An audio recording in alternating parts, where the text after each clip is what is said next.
বর্তমান সময়ে বাজেট ফোনগুলো সবার কাছে অধিক জনপ্রিয়তা লাভ করেছে। তাই রিসেন্টলি ওয়ালটন তাদের এস লাইন আবার একটি নতুন স্মার্টফোন রিলিজ করে দিয়েছে, যার নাম দেওয়া হয়েছে Walton Primo S7 Pro।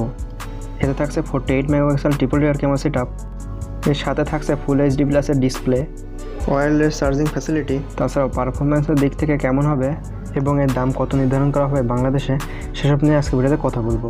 So পুরো ভিডিওটি লাস্ট পর্যন্ত দেখতে থাকুন। আর চ্যানেলে নতুন হলে অবশ্যই সাবস্ক্রাইব করে পাশে থাকা বেল আইকনটি প্রেস করে দিন।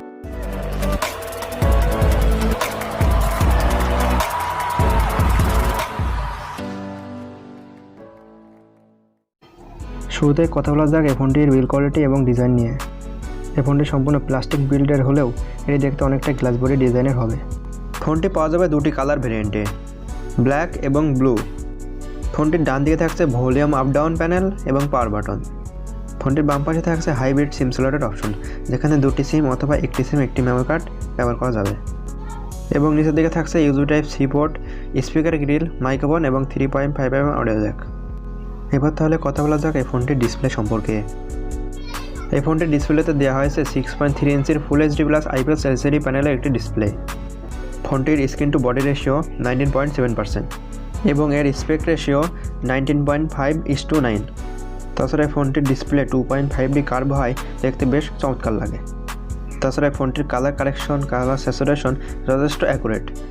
তাহলে ওয়ালটন এবার ডিসপ্লের দিক থেকে কোনো কমতি দেয় নাই। এবার কথা বলা যাক এই ফোনটির পারফরমেন্স নিয়ে। এর চিপসেট হিসেবে ব্যবহৃত হয়েছে MediaTek Helio P70 gaming processor. এটি একটি অক্টাকোর প্রসেসর এবং এটি 12 ন্যানোমিটার আর্কিটেকচারে তৈরি এবং এর ক্লক স্পিড 2.1 GHz। সেই প্রসেসরে ডেইলি লাইফের কাজগুলো খুবই সহজে হ্যান্ডেল করা যাবে। তাছাড়া এই প্রসেসর মোটামুটি সকল গেমগুলোই ভালো মতো হ্যান্ডেল করতে পারে। এর সাথে থাকছে 6GB LPDDR4X RAM এবং 128GB ইন্টারনাল স্টোরেজ, যেখানে স্টোরেজ টাইপ হিসেবে থাকবে eMMC 5.1। সো সব কিছু মিলে আশা করি পারফরমেন্স নিয়ে সবাই সন্তুষ্ট থাকবেন। এবার কথা বলা যাক এই ফোনটির আরেকটি ইন্টারেস্টিং পার্ট নিয়ে, ক্যামেরা সম্পর্কে। ক্যামেরা হিসেবে থাকছে এখানে 48 মেগাপিক্সেলের মেন সেন্সর, এর সাথে থাকছে 8 মেগাপিক্সেল আলট্রা লেন্স এবং 2 মেগাপিক্সেল ডেপথ সেন্সর। তবে এখানে অ্যাপারচার বড় থাকায় লো লাইটে এই ফোনটি খুব ভালো পারফরমেন্স দেবে। এবং সেলফি ক্যামেরা হিসেবে থাকছে 16 মেগাপিক্সেলের একটি সেলফি ক্যামেরা, যেটি লো লাইটেও ভালো কাজ করবে। তবে ফোনটির ব্যাটারির পার্টটা খুব একটা ইন্টারেস্টিং পার্ট নয়। এখানে থাকছে 3950 mAh একটি ব্যাটারি, এর থাকছে 18 ওয়াটের ফাস্ট চার্জিং। সেম বাজেটে অন্যান্য কোম্পানিগুলো 5000 mAh ব্যাটারি প্রোভাইড করে আমাদের। তবে এটা কোনো বিষয় না, ওয়ালটন স্ট্যান্ডার্ড বিষয়টাই ধরে রেখেছে। মজার বিষয় হচ্ছে এতে থাকছে 10 ওয়াটের ওয়্যারলেস চার্জিং ফ্যাসিলিটি, যা সচরাচর বাজেট ফোনগুলোতে দেখা যায় না। সেই দিক থেকে ব্যাটারি ক্যাপাসিটি মেনে নেওয়া যায়। এবার কথা বলা যাক এই ফোনটির প্রাইস নিয়ে। এর দাম অফিসিয়াল বাংলাদেশে 20,000 টাকা বেস ভেরিয়েন্টের মূল্য। তবে আমার কাছে মনে হয়েছে এই স্পেসিফিকেশনে এই ফোনটির প্রাইস ওভার প্রাইসড হয়ে গেছে। সো আপনাদের কাছে কেমন লাগছে ফোনটা অবশ্যই কমেন্ট বক্সে কমেন্ট করে জানান। সো গাইস, আজকের মতো এ পর্যন্তই।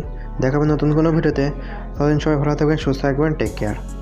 আর চ্যানেলে নতুন হলে অবশ্যই সাবস্ক্রাইব করে পাশে থাকা বেল আইকনটি প্রেস করে দিবেন।